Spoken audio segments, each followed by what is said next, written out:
Olá, pessoas, tudo bom? Vamos para a nossa penúltima parte da saga Final Fantasy. Hoje falar de Final Fantasy XIII. Esse que foi um dos Final Fantasy que mais gerou repercussão e problemas para a Square em todo o decorrer da sua história, tá? Antes da gente entrar nisso, vamos aos complementos do que faltou. Eu vou deixar na descrição algo que faltou, que foi falar sobre os Espers de Final Fantasy XII, a referência de cada um deles. Eles é muito longa, tá? Eu ia ocupar um espaço do vídeo gigante, tipo, eu ia gastar uns 10, 15 minutos só para falar disso. Então vou deixar na descrição, quem tiver interesse aí, pode ver lá, você vai ver que o Caos é o Caos do Final Fantasy 1, Mateus é o do Final Fantasy 2, que o Imperador lá é o Mateus, e assim segue, tem referência de tudinho aí, vou deixar na descrição. Outra coisa que faltou falar foi sobre o projeto da continuação do Final Fantasy 12, chamado de Fortress. Esse projeto, ele estava com tudo para ficar pronto, vocês estão vendo aí, até o mapa dele já estava projetado, né? A gente tinha um baixo mais velho, barbudo e pá. Tudo isso já estava pré-programado para sair. A empresa que estava produzindo o jogo faliu. Ele acabou nunca vendo a luz do dia. Muito desse conteúdo foi usado em Final Fantasy XIV também. E os designs, se você pegar, dar uma procurada, você vai ver. E tem vários lugares em Final Fantasy XIV que fazem referência a isso, que eles pegaram a modelagem para usar lá. Sem mais delongas, vamos para Final Fantasy XIII. A Square, lembra que eu falei lá no começo que o criador da Square ele era fanático por tecnologia. Bem, chegou uma hora que a Square queria mais qualidade, mais desempenho em seus jogos. Ela resolveu criar a sua própria engine, tá? Que é a Crystal Tools ou Crystal Engine.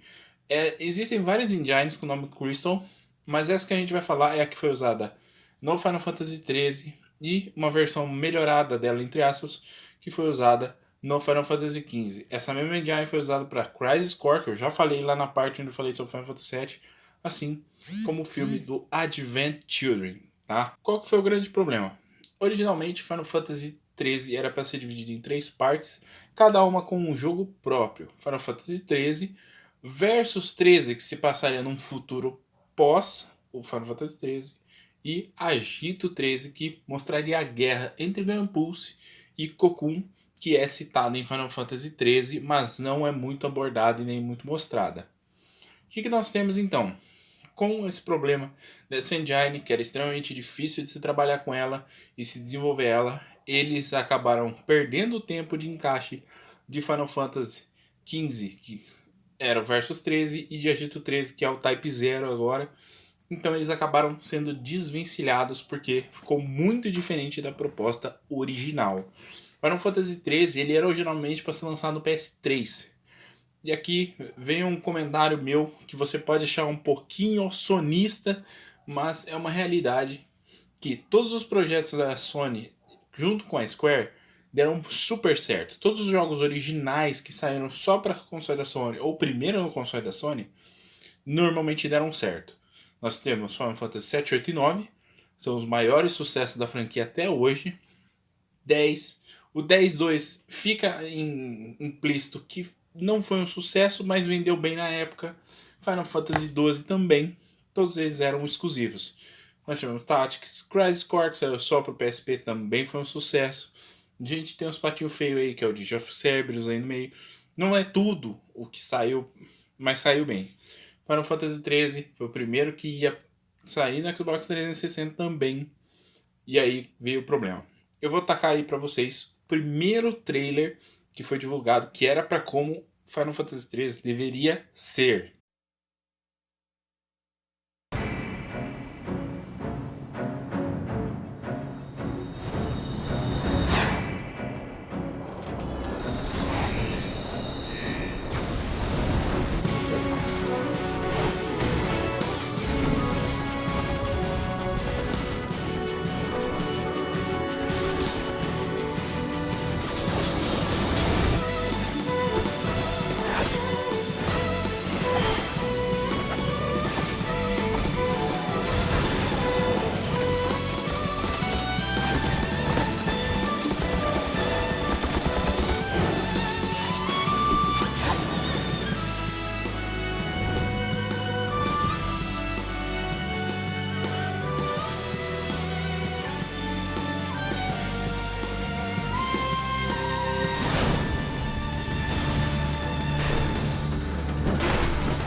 mas na versão final, isso que vocês acabaram de ver foi totalmente modificado e o jogo ficou por turnos, com um sistema muito ruim de evolução, onde você precisava fazer o Crystallium. O Paradigma Shift, apesar de ser uma ideia interessante, era muito mal utilizado no Final Fantasy XIII. O jogo apresentava uma dificuldade desbalanceada, onde você, apesar de evoluir muito com seu personagem, ainda assim tinha muita dificuldade de derrotar inimigos que teoricamente seriam inimigos comuns. Vamos falar primeiro da história do enredo, tá?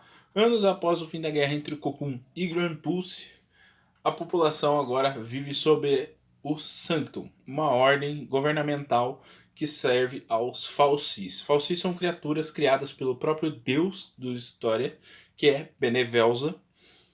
Benevelza criou esses seres e depois criou os humanos.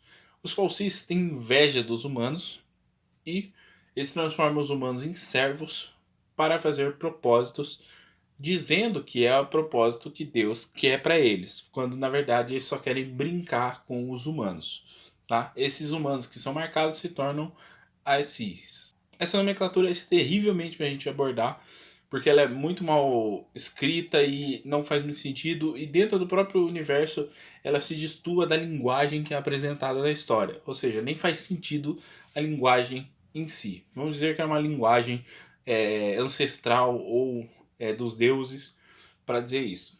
Sendo um IC, você tem duas opções. Primeiro, completar o seu foco, que seria o seu objetivo de vida, dentro de um tempo pré-determinado.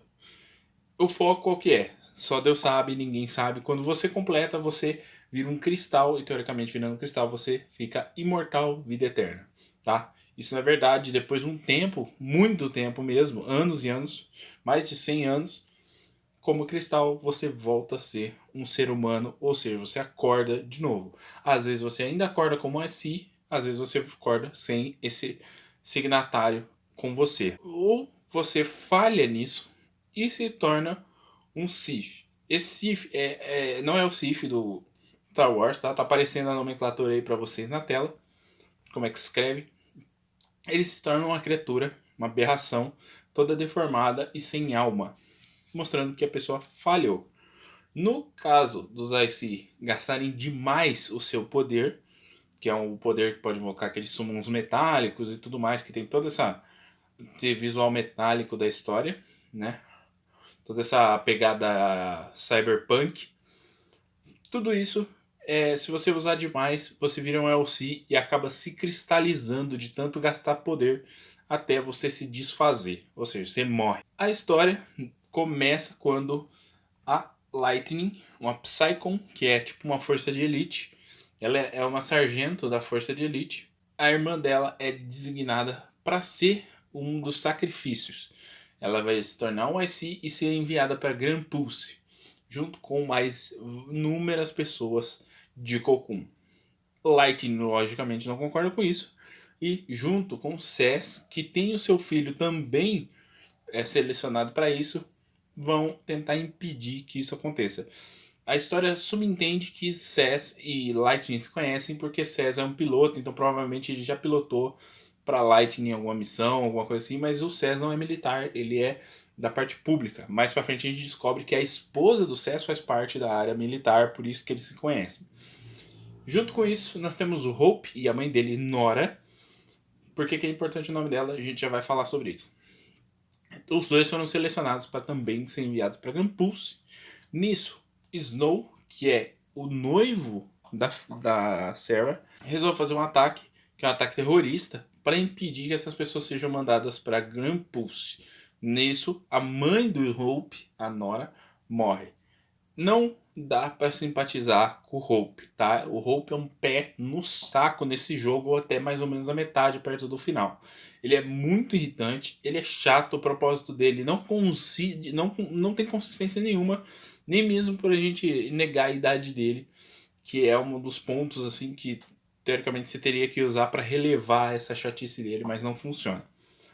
Além disso, nós temos a Vanille e a Feng, que eu vou deixar para mais para frente. Quando eles conseguem fazer um levante contra o Sanctum para tentar resgatar, é tarde demais e a Sarah e também o filho do Sess acabam se tornando ICs.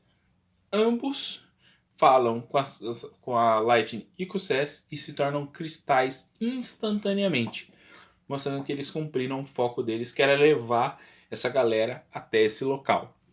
Eles acabam, os 4, tendo contato com essa criatura, com esse Fal'Cie, e também se tornam IC, só que agora eles estão em fuga para tentar salvar a própria vida. Aqui vi um detalhe e uma falha de roteiro tremenda. Lembre-se que nós estamos em Granpulse e os personagens viraram cristais ali, né? O filho do Sass e a Sarah. Eles, no final do jogo, reaparecem lá em Granpulse, o que não faz sentido nenhum. Como eles foram para lá? Entendeu? Dentro do decorrer da história não mostra ninguém levando isso para lá, nem nada do gênero. Então é uma falha de roteiro dentro da história e é um furo gigantesco. Continuando, durante essa fuga nós vamos ser introduzidos a Vanille e a Feng. O Erba Dia Vanille e o Erba Dia Feng. Por que eu estou falando isso, o nome delas? A Feng é essa morena de cabelo preto e a Vanille é essa branca de cabelo ruivo. Elas não têm nada a ver, elas têm o mesmo sobrenome, elas não são irmãs, elas são casadas. Ambas são sobreviventes da Guerra de Granpulse, que misteriosamente foi encerrada com a aparição de Ragnarok. Vanille é a IC mais poderosa que já existiu. Ela tem, além da própria summon que ela vai ganhar durante a história, que é o Octacanthus, que é da mitologia grega, tem mais de 100 braços, é uma doideira. Ela também pode virar a Ragnarok. Só que quando ela vira a Ragnarok, ela perde totalmente o controle. Dentro disso, a Feng, que sabe a verdade e se nega a contar pra ela, e você vê que elas realmente são casais pela intimidade que uma tem com a outra. Se elas fossem só irmã de criação, provavelmente não teria essa intimidade.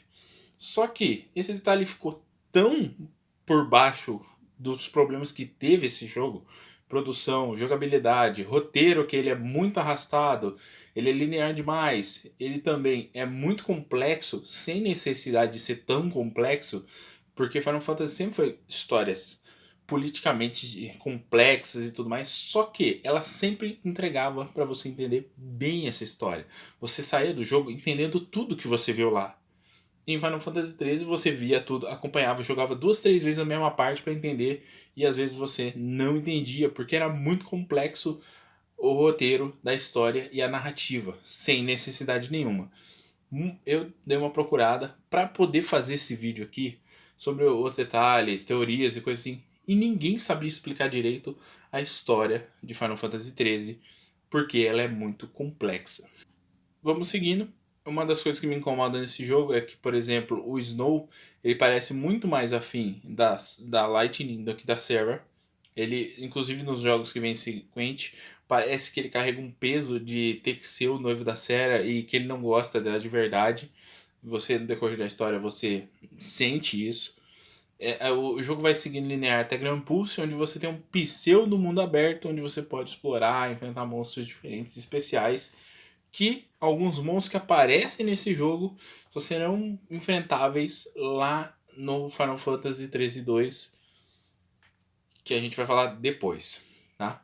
Além disso, o jogo estava com um sistema de batalha com monstros, onde você poderia arrancar até 9.999 de dano por ataque.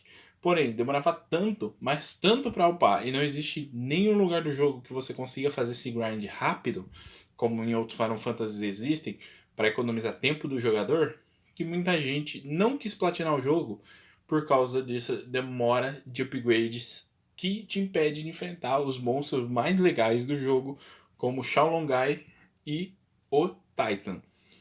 Se você pegou, platinou esse jogo, meus parabéns, porque aquela quest maldita das armas, e você tem que ter todas as armas do jogo no seu inventário, é ridícula. Seguindo, o Paradigma Shift, apesar de ser legal, era muito mal usado. Depois que você zerava o game, todos os personagens tinham Crystallion e eles ficavam totalmente iguais. A única diferença era os summons que eles invocavam, a gente já vai falar sobre eles. E não tinha equipamento, os itens eram diferentes, não, tinha algumas habilidades lá que eram indiferentes, as magias eram bem rasas e sem interesse nenhum, e também o gráfico do jogo, pra época, era bom, mas no PlayStation 3 a gente tinha Metal Gear Solid Guns of the Patriot, que que foi o brilho dentro do PS3. E o gráfico dele se situava muito dos outros jogos da época. E como o gráfico do Final Fantasy teve que ser diminuído para poder funcionar no Xbox 360 também, porque senão um teria um jogo e eles teriam outro, e isso é um dos motivos para o jogo ser tão compacto e reduzido e mal feito também em alguns detalhes, que ele acabou nem isso sendo bom. E qual que é o ponto bom desse jogo? A trilha sonora. Eles contrataram a Leona Lewis, uma cantora muito foda, que aqui no Brasil não é muito conhecida, mas lá fora ela faz muito sucesso até hoje e tem ótimas músicas, né? E a música tema do primeiro jogo, e ela fez dos 3 jogos, é Your Hands. Um dos motivos para esse jogo não ter recebido uma versão compilado de Final Fantasy XIII, na trilogia aí, é por causa dessa licença da Leona Lewis, que é muito cara, assim como teve lançamento, por exemplo, do Crisis Core e do Digi of Cerberus, que ambos possuem licenças de um cantor japonês que apareceu no jogo original. Por isso que esses jogos não tiveram portes, enquanto outros jogos teve, até Final Fantasy Tactics teve e esses jogos não tiveram. Voltando agora para o final do jogo. Por que o final? É tão chato de você falar e não explicar nada nessa história, que nós vamos fazer um corte absurdo para me explicar o que é a história principal de Final Fantasy XIII. Nós temos o Bartendelos, ele é um falsi de alto grau, significa que ele tem não só poder, mas inteligência também. E ele decide apagar os humanos e criar a sua própria nação, o seu próprio mundo. Com isso, ele quer destruir Cocoon.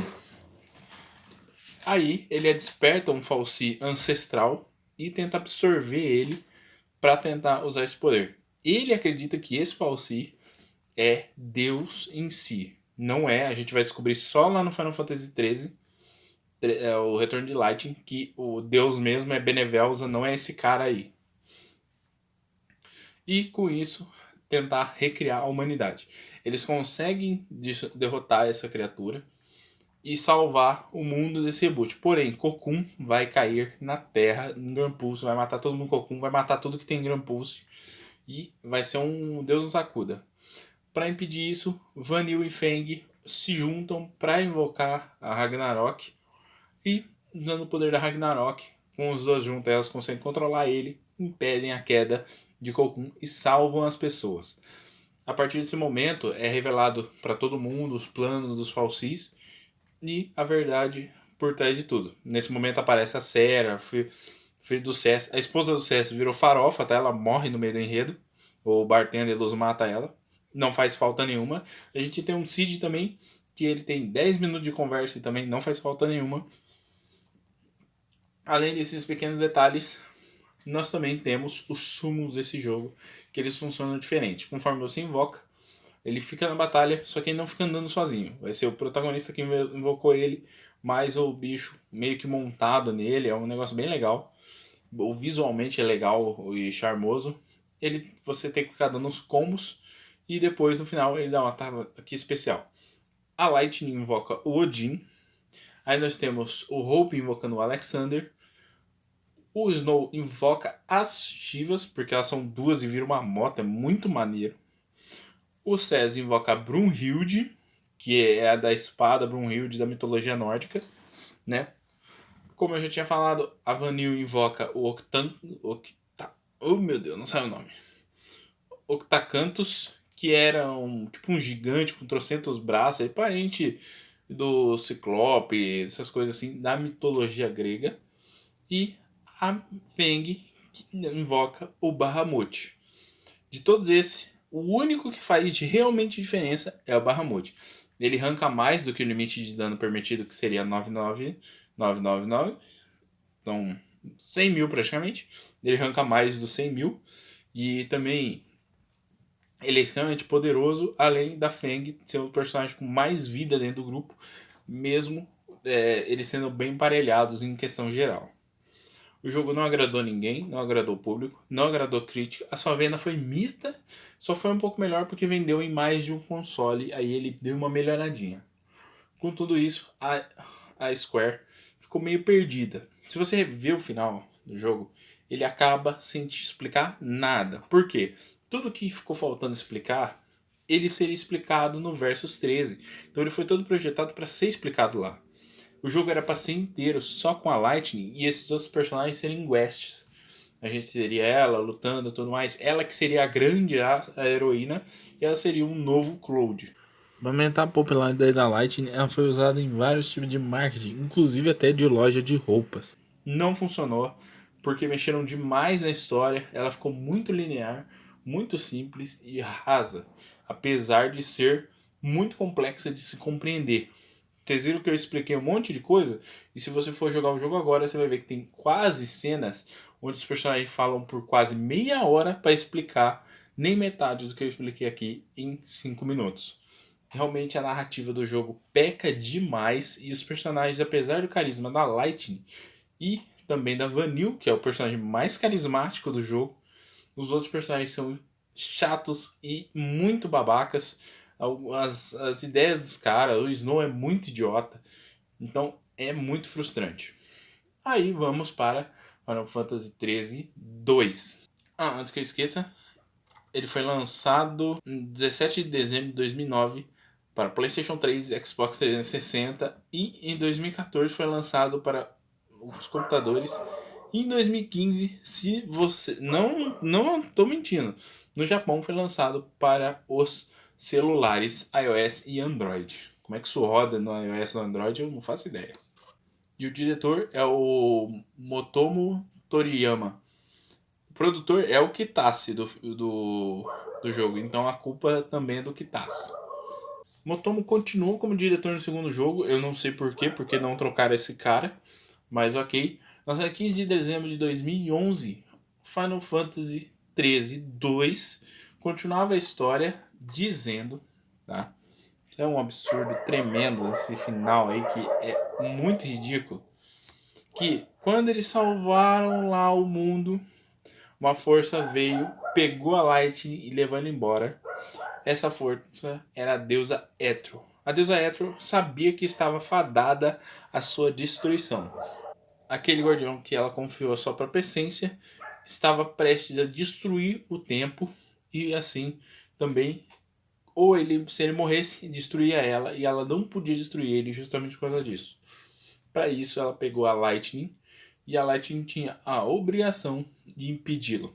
A Lightning, percebendo que não tinha condições de fazer isso sozinha, ela foi até o último discípulo dele, Noel Christ, pegou ele e jogou ele de volta no tempo para ele encontrar a sua irmã Sarah, que agora a Sarah já estava normal, né? Ela saiu do cristal e através do poder de um Moogle, ambos os dois vão tentar impedir o grande vilão do jogo, que é o Caius Ballad. Esse sim é um vilão de respeito que nem a gente sempre teve na franquia, não aquele bartender ridículo que só tinha cara de feio só. O Caius, ele é forte, as lutas contra ele são extremamente difíceis, mesmo em nível alto. O vilão, eles têm poder, ele se impõe quando aparece. Você sabe que aquele vilão é forte. E além disso, ele é imortal, não dá pra matar, entre aspas, né? Porque dentro da história a gente descobre que existe um jeito de matar ele. Sarah e também o Noel agora tem uma nova funcionalidade dentro da equipe. Como você tem só eles dois e o time é de 3, eles vão poder capturar os monstros como se fossem ovos. E esses monstros que a gente vai capturando, você vai usar eles. Cada monstro tem um role, que a gente chama, que é, lembra daquele sistema lá de você ficar trocando o paradigma shift? Então, aqui o Noel e a Sarah vão ter os seus próprios paradigma shift com as suas próprias habilidades, seus status, que diferenciam muito eles. O Noel é totalmente focado no ataque, enquanto a Sarah é totalmente focada na magia e nos ataques de longa distância. Então, nós teremos os roles deles, e esses monstros vão completar os roles que a gente precisa. Cura, saboter, ataque, defesa e tudo mais. Eu já explico sobre isso aí, eu deixei para explicar aqui porque aqui é muito mais bem trabalhado e bem desenvolvido do que no original. Mas vamos continuando com a história. A partir daí, fragmentos do tempo são espalhados através de portais. E esses portais você vai podendo abrir eles e linkando com outros lugares. Você tem uma pseudo liberdade de escolher o seu caminho, que na verdade não é, porque só tem um caminho até o final, na verdade. Mesmo assim, é extremamente legal. Diferente do primeiro, de uma narrativa confusa e ideias meio absurdas de roteiro, nesse aqui é simples. Temos que parar o Chaos. Então a gente vai viajar através dos tempos para enfrentar ele e impedir ele várias vezes. E por que ele está fazendo isso? Dentro do universo de Final Fantasy XIII existem os Farseens, que são seres humanos que podem ver o futuro. Porém, toda vez que o futuro muda, ele vai consumindo a essência da vida desses mesmos, mesmo que eles não envelheçam visualmente, até chegar uma hora que o futuro mudou e eles morrem por causa disso. Então, o Caius viu inúmeras vezes a menina, a Yu, morrer várias vezes por causa disso ao longo do tempo. Que ela morre, renasce, morre, renasce. No decorrer da história a gente descobre que a Sera também é um Farsim, né? Eu queria saber onde estão os outros Farsim, porque, né? Só tem um guardião para ela, então no é o guardião da Sera, cadê os outros, né? Mas furo de roteiro, a gente já teve um enorme no final, vamos fingir que aqui só a Yu ressuscita porque ela é a escolhida, né? A Sarah é uma nova e não tinha antes. Ignorem isso porque o jogo não se propõe a explicar em momento nenhum. Aqui a gente vai voltar e vai conhecer como é que foi a criação das primeiras tribos. Nós vamos conhecer a guerra entre Grand Pulse e Cocoon. Eles vão falar sobre isso. A gente vai ter o Hope de volta. E dentre todos os personagens, o Hope é o único personagem que volta mais velho, tá? O que acontece? Assim que acaba o primeiro enredo, lembra que a Sarah vai viajar no tempo. Então, os outros personagens não estão viajando no tempo, só a Sarah. A Sarah viaja no tempo e lá no futuro ela encontra o Hope e uma outra mina lá. Essa mina, ela é um caso perdido dentro da história, porque lá no Light Return ela aparece e a gente tem um desenvolvimento dela. Só que aqui ela tem toda uma introdução de mostrar que ela gosta do Hope, né, de você perceber isso, e isso não é usado pra nada. A minha opinião sobre isso é o seguinte: eles tinham ideia do jogo ser maior, com mais coisas, só que o prazo estava apertado. Então eles preferiram cortar em 2 jogos para poder trabalhar essa história no outro jogo. Não funcionou muito bem, porque ela é um personagem assim, que já tinha um começo e meio, e faltava só o fim dela. E o fim dela é meio fora do enredo total ali. Dentro do jogo nós teremos várias side quests para fazer, que são muitas side quests. Tem side quest pergunta e resposta, matar monstro, achar item, pegar coisas específicas, acionar códigos específicos e tudo mais, indo até você matar uma inteligência artificial que destruiu o mundo e transformou todo mundo em dados. Aí ele brinca muito com essa de você vai para o mundo, vai para um tempo, vai para o outro, você encontrar todo mundo. Numa dessas viagens, a Sarah, dentro do plano astral, entre aspas, né, entre os mundos, encontra a Vanille, e a Vanille explica para ela o que o Caio está tentando fazer e tudo mais. No decorrer, depois, foi lançada uma DLC que mostrava que enquanto a Sarah e o Noel estavam indo pelo tempo, viajando pelo tempo, enfrentando o Caio, impedindo ele várias vezes, a Lightning lutava contra ele também ao mesmo tempo, lá onde é a batalha final, lá no berço de Etro e tudo mais, né? Inclusive, uma das coisas legais que tem nesse jogo é toda vez que você dá o load, para ele te situar e te dar uma pescada para ver onde você estava, ele tinha alguns cortes rápidos das cenas que você tinha acabado de passar de missões, para ele te lembrar mais ou menos onde você estava. Funcionava muito bem e te recolocava na história rapidamente, sem você precisar ficar lembrando onde você parou ou o que você estava fazendo. O jogo possui algumas quests de perguntas e respostas que são absurdamente muito difíceis. Então, apesar de todas as respostas estarem no jogo, algumas estão referentes ao conhecimento anterior. Então, buscar o 100% nesse jogo é um pouquinho maçante e varia muito da sua sorte de pegar as perguntas que você sabe para as perguntas que você não faz ideia e ficar tentando até acertar pode levar um tempo. Além disso, tinha um que era o personagem secreto que você encontrava, que era o Amodar. Lá no primeiro jogo, falado dele, que era parceiro da Light, não sei o que. Ele também veio como DLC nesse jogo. E aí você tinha umas perguntas que você tinha que acertar todas. Era meio complicado você achar ele, mas depois que achasse, as perguntas deles eram mais fáceis que as demais. O jogo também tinha um sistema de habilidades através do Moogle, que é o parceiro da Sarah, que vai virar a arma dela, né, o Bow Sword. Se a gente tinha o Gunblade lá do Squall, que também é a Gunblade da Lightning, que é muito mais maneira, porque ela vira realmente uma pistola. Ela tem o Bow Sword, que é uma espada e vira um arco mágico, é muito maneiro. E do Noel vira uma lança, duas ataques que vira uma lança, é bem legal. Depois eles salvarem o mundo pós-apocalíptico do Noel, né? Só um detalhe, tá? No Final Fantasy 3 e 2, ele tem lá umas nomenclaturas de AF, né? Antes, depois, não sei o que. Essas nomenclaturas, tá? É After the Fall Sea, tá? Esse AF é After the Fall Sea. E aí a gente vai viajando através do mundo, enfrentando as coisas, enfrentando os inimigos e tudo mais, né?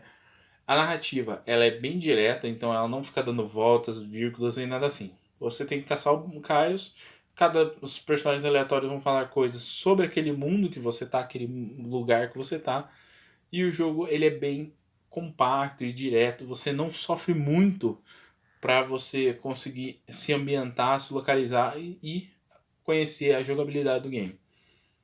Além disso, tudo que eu falei, o jogo, além das habilidades e tudo mais, nós teremos um personagem que vai voltar no Light Return, que é a Chocobocalina, tá? Ela é um ser multidimensional, um fragmento do tempo, e ela tem a habilidade de viajar entre os tempos, assim como os personagens.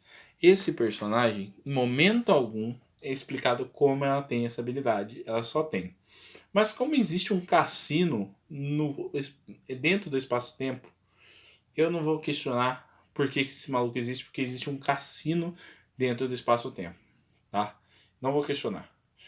Tinha também um coliseu, nesse coliseu a gente enfrentava as DLCs e liberava mais coisa, e algumas delas eram absurdas, tipo a DLC do Noel, que você tinha que derrotar os malucos dentro de um tempo pequeno, era complicado.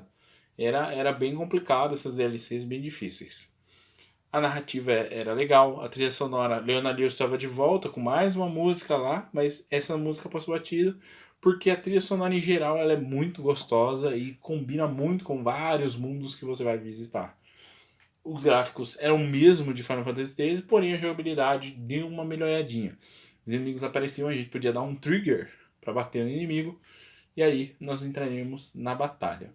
Na batalha nós tínhamos um sistema de paradigma shift, assim como no primeiro, porém melhorado, mais dinâmico, mais bem feito.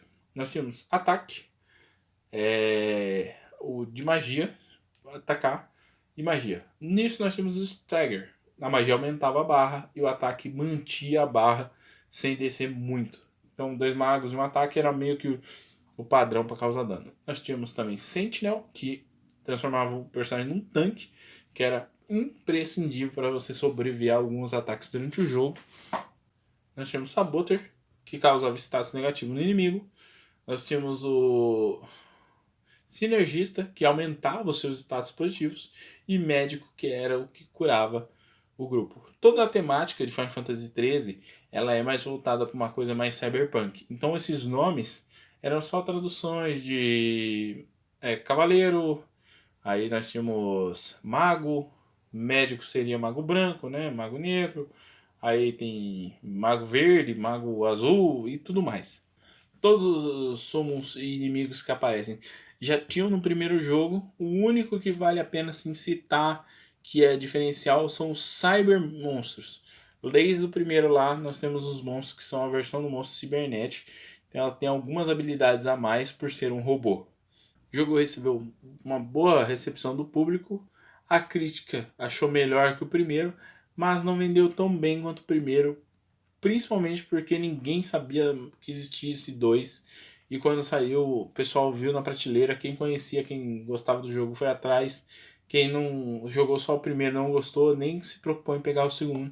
O que fez as vendas dele ser um pouco mais baixa. E vamos para o terceiro e último desse trilogia aí. Final Fantasy O Retorno de Lightning. Ou Lightning Return de Final Fantasy XIII.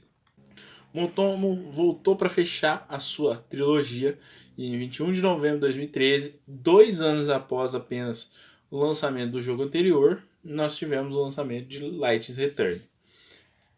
No final de Final Fantasy 13 2, Lightning aparece sentada em uma cadeira lá, que seria a cadeira de Etron, cristalizada. Ou seja, ela virou um cristal, ela virou um IC. Uma das coisas que você descobre em Final Fantasy 13 2 é que o Snow também virou um IC. Diferente dele, a Lightning recebeu meio que uma dádiva de Etron. Porém, anos se passaram, as pessoas não morrem mais, porque Etron deixou de existir, então o tempo deixou de fluir, então as pessoas não envelhecem mais e não morrem mais, o que fez com que, por exemplo, crianças agora tenham 400, 300 anos de vida, o que é um problema imenso para o mundo atual, e a cada dia a alma das pessoas vai se perdendo até que não sobre mais ninguém. Ninguém mais pode ter filho, nem nada do gênero. Sendo assim, Benevelza, criadora do mundo, o ser, tá? O ser criador do mundo, escolhe a Lightning, que já tinha enfrentado deuses e tudo mais, para se tornar a The Savior, uma entidade capaz de pegar a alma das pessoas e libertar elas para que se unam a Benevelza e recriem o mundo, salvando ele da destruição, recriando ele todinho. E já tem um problema aqui na narrativa, é que ele não explica nada como ela se tornou The Savior. A gente tem um Hope criança e você vai jogar 40, 50 horas do jogo e ele ainda não vai te informar isso aí. Mas temos uma coadjuvante que é a Lumina. Ela tem o corpo da Sarah. Ela usa o corpo da Sarah, mas ela parece mais uma entidade demoníaca do que outra coisa. Outro spoiler, a Sarah morre no final de Final Fantasy 13 2. Vocês viram que eu tô dando bastante spoilers do jogo sem me preocupar nenhum. Por quê? Final Fantasy 13 é a primeira parte, você não vai querer jogar. Ele é um jogo assim que não envelheceu bem. Se você comparar com Final Fantasy 12, ele é muito inferior, mesmo com um gráfico superior ao do PlayStation 2 e do PlayStation 3. Então, ele não funciona muito bem. Final Fantasy XII, você tem que viver a aventura para sentir. O final dela não faz muita diferença, para falar a verdade. E o Light Return, muita gente não gostou por causa do senso de urgência que ele passa, tá? Mas isso eu vou falar no decorrer da análise. Lightning, como The Savior, ela vai ter 4 mundos, que são os últimos que restaram para visitar. Num deles está o Snow, né, que a gente vê logo no começo da gameplay. No outro está Vanille junto com uma seita. E um dos motivos da Feng não estar com a Vanille é justamente isso aí, né? Que ela não aprova que a Vanille tá meio que apoiando. No outro nós teremos a Feng, que é no meio do deserto e ela faz parte dos caçadores. É de longe a melhor parte desse jogo. E por último nós temos uma área que ela é meio área aberta, meio coisa assim. Nós tínhamos também no 12, aqui no 13.2 nós temos aqui de volta, que é uma área para você explorar, andar de chocobo e tudo mais. O da hora é que o chocobo da Light nesse jogo é um chocobo branco, que na história de Final Fantasy ele é um chocobo extremamente raro. E aí isso é legal, tem um diferencial assim chamativo. Junto disso nós vamos encontrar o Cés, que perdeu o filho dele em forma de fragmento. O filho dele virou vários fragmentos e tudo mais. E outros personagens que tinham aparecido lá no 13.2. Então nós teremos aqui de volta com uma Alicia que gostava do Hope e tudo mais. O Hope que tá criança, então não faz sentido nenhum. A Light não tem emoções. E tudo isso vai ser explicado durante a história. Só que é o seguinte: você vai passar muito tempo da história fazendo outras coisas. Você vai ter que encontrar o Noel, você vai ter que encontrar o fragmento do Caius, você vai ter que encontrar a Vanille, a Feng, você vai ter que encontrar o Snow, vai ter que encontrar o Cés, vai ter que ajudar todos eles, cada um uma missão diferente. Junto disso, fazendo as sidequests. Porém, você tem tempo reduzido para fazer isso, você tem que ir. O jogo, a ideia do jogo é que você faça uma parte, vê o que deu errado, volte e refaça de novo aquilo ali. E refazendo até você acertar tudo o que tem. Os speedrunners de jogos em geral de RPG, eles já são um pessoal assim que já vai sabendo que vai sofrer, porque você pode morrer para qualquer inimigo assim genérico, porque acontece. né? Jogos de RPG em geral não são jogos que você tem um conforto de jogar sem medo. E o que acontece em Final Fantasy XIII é que existem coisas a se fazer no jogo que não dependem do jogador. São aleatórias, randômicas, e mesmo assim você tem tempo para completar elas. Pode ser que você pegue uma quest de matar um determinado inimigo de uma determinada forma. Porém, você precisa que aquele inimigo spawne naquele lugar lá que você sabe que ele spawna. Pode nunca spawnar enquanto você está com a quest, passar o tempo e você perder a quest. O jogo é extremamente complexo o sistema dele de quest, porque são muitas. É falar, pegar item, matar inimigo, explorar uma área, descobrir uma cura e por aí vai. Tem uma quest que você tem que ir lá no cara falar com ele e no outro dia voltar exatamente no mesmo horário. Toda hora que dá 6 horas, a Lightning volta para a arca, lá o tempo não passa e, na minha opinião, é onde o jogo se confunde mais. O Hope tenta explicar um monte de coisa que você não entende direito.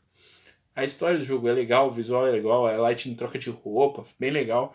A gente já tinha algumas roupas lá no Final Fantasy 13 e 2, mas aqui ela tem muitas roupas. Ela troca a espada, escudo e também a roupa. E as roupas extras são roupas da série, roupas temáticas e tudo mais. Ao longo do jogo ela tem mais de 15 a 30 roupas que você vai poder ficar trocando, além de habilidades que você pode encaixar no seu grupo, chamado de esquemata. Você tem 4 espaços de habilidades, sendo às vezes algum deles já preenchido por habilidade da roupa, e ela vai aumentando de nível conforme você vai melhorando ela de uma forma específica que tem no jogo, que é fundindo ela com ela mesma, com habilidades, coisas assim, coisas que a gente vê em jogos de celular. Isso já levantou a reclamação da crítica quanto à forma que o jogo evolui. Deixando isso de lado, os mapas são muito bem detalhados e legais, só que o gráfico para a época já era ultrapassado. A gente está falando de 2013, 2014. Nessa época, a gente já estava prestes ao lançamento do PS4 e Xbox One.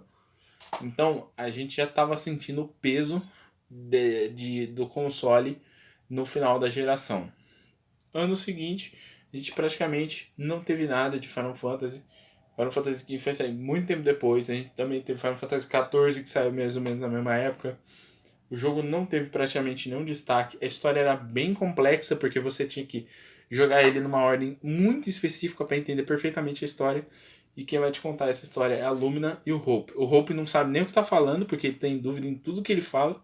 E a Lumina fica falando em enigma. Então a história não te conta direito da forma que ela é para te contar.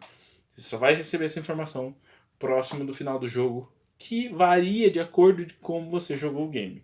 Porque você enfrentar o boss final do game é quando você zera todas as quests para fazer e libera a quest principal. O problema é que se você sair falhando em várias quests, você libera ela rapidinho.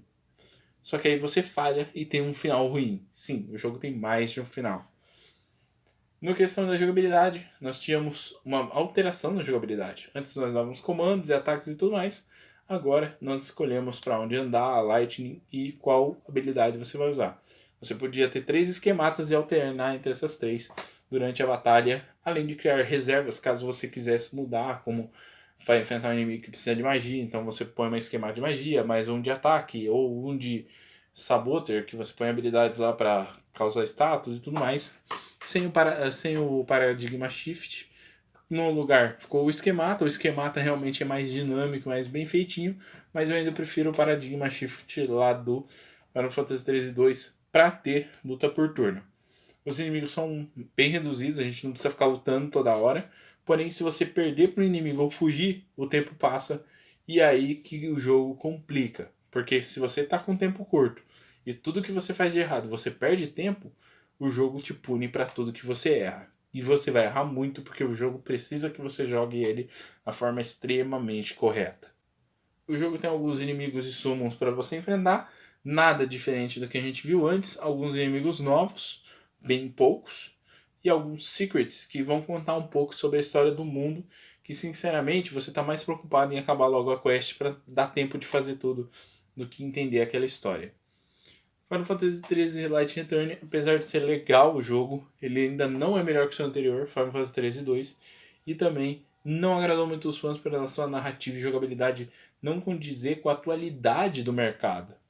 Ela não era dinâmica, não era interessante, o jogo em si não se vendia muito bem, além de necessitar que você conhecesse muita coisa da franquia sem necessidade para você jogar.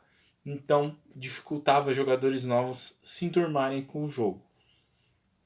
O jogo caiu sendo massacrado pela crítica por não ser tão bom, e também os fãs não gostaram muito do jogo.